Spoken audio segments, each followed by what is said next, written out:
প্রিয় ভিউয়ার্স, আসসালামু আলাইকুম। Welcome back to my channel. সবাই কেমন আছেন? আমি আল্লাহর রহমতে ভালো আছি। আশা করছি আপনারাও অনেক অনেক ভালো আছেন। এখন রমজান মাস চলছে, সবাইকে রমজানুল মোবারক। তো আজকে নতুন একটা রেসিপি নিয়ে চলে আসলাম।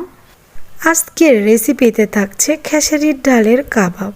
আমরা সবাই ডালের বড়া, ডালের পেঁয়াজি পছন্দ করি। তো চলুন দেখে নেওয়া যাক আজকের কাবাবটি তৈরি করতে। 2 কাপ খেসারির ডাল লাগছে। আপনারা চাইলে আরও বেশি বা আরও কম পরিমাণ নিতে পারেন। এখন এই ডালগুলোকে আমি পর্যাপ্ত পরিমাণ পানি দিয়ে ডালগুলোকে ভিজিয়ে রাখবো। তো ডালগুলোকে কচলিয়ে ধুয়ে নিব। ভালো করে কয়েকবার পানি দিয়ে ধুয়ে নিতে হবে, কারণ ডালে ময়লা থাকে, অনেক সময় ধুলাবালি থাকে। তো ভালো করে ময়লাগুলো পরিষ্কার করে কয়েকবার ধুয়ে নিয়েছি। তো আমি এটা 4 ঘন্টা ভিজিয়ে রাখবো পর্যাপ্ত পরিমাণ পানি দিয়ে। আপনাদের কাছে যদি সময় বেশি থাকে তাহলে আরও বেশিক্ষণ রাখতে পারেন।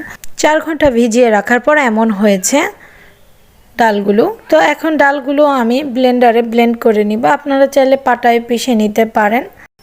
তো ব্লেন্ডারে আমি ব্লেন্ড করে নিব। আমার চ্যানেলে যারা নতুন তারা প্লিজ আমার চ্যানেলকে সাবস্ক্রাইব করবেন এবং পাশে থাকা বেল আইকনটা ক্লিক করে রাখবেন, যাতে আমার নিত্য নতুন ভিডিওগুলো সবার আগে পৌঁছে যায় আপনার কাছে। ডাল ব্লেন্ড করা হয়ে গেছে, এখন বাটিতে ঢেলে নিচ্ছি। আমি ডালের পেস্টটা এমন রেখেছি। এখানে আমি কিছু কাঁচামরিচ দিয়ে ও সেকেন্ড ব্যাচের ডালটাও পেস্ট করে নিলাম। তো আমি এখানে আপনাদের সাথে আমার সংরক্ষণ পদ্ধতিটাও শেয়ার করছি। আমি একবারে এতগুলো ডালের কাবাব বানাবো না, এই জন্য আমার পরিমাণের চাইতে একটু বেশি ব্লেন্ড করে নিয়ে ডালের পেস্ট সংরক্ষণ করে রাখবো। কাবাব বানানোর জন্য এখানে আমি 4টা পেঁয়াজ কুচি করে নিয়েছি। কাঁচামরিচ আমি ব্লেন্ড করার সময় কিছু দিয়েছি। এখন 4টা কাঁচামরিচ কুচি করে নিয়েছিলাম, দিয়ে দিলাম। হাফ চামচ হলুদ গুঁড়ো দিয়ে দিলাম, হাফ চামচ লবণ দিয়ে দিলাম, 1 চামচ আদা বাটা রসুন বাটা দিয়ে দিলাম, 1 চামচ বেসন দিয়ে দিলাম। বেসনের পরিমাণটা আপনারা আরও বাড়িয়ে দিতে পারেন। 1 চামচ গুঁড়ো ঝাল দিয়ে দিলাম। সবগুলো ভালো করে মেখে নিচ্ছি। তো এখন আমি ভেজে নিব, সেই জন্য চুলা অন করে একটা প্যান বসিয়ে পরিমাণ মতো তেল দিয়ে তেলটাকে গরম করে নিয়েছি। চুলার আঁচটা হাই হিটে তেলটাকে গরম করে নিয়েছি। গোল গোল শেপে কাবাবগুলোকে এখন আমি ভেজে নিব। প্যানে সবগুলো কাবাব আমি দিয়ে দিয়েছি। এখন এক পাশ ভেজে আসলে, ব্রাউন কালার হয়ে আসলে, এখন আমি সবগুলো কাবাবগুলোকে উল্টিয়ে দিব।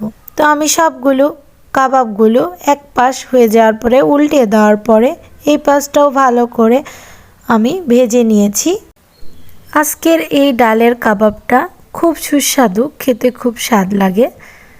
এখন আমি সার্ভিং প্লেটে ডালের কাবাবগুলোকে তুলে নিচ্ছি। এই সময় খেয়াল রাখতে হবে ভালো করে তেলটা ছেঁকে কাবাবগুলোকে তুলে নিতে হবে। আর আমি ডুবন্ত তেলে কাবাবগুলোকে ভেজে নিইনি, আমি সামান্য পরিমাণ তেলে ভেজে নেওয়ার চেষ্টা করেছি।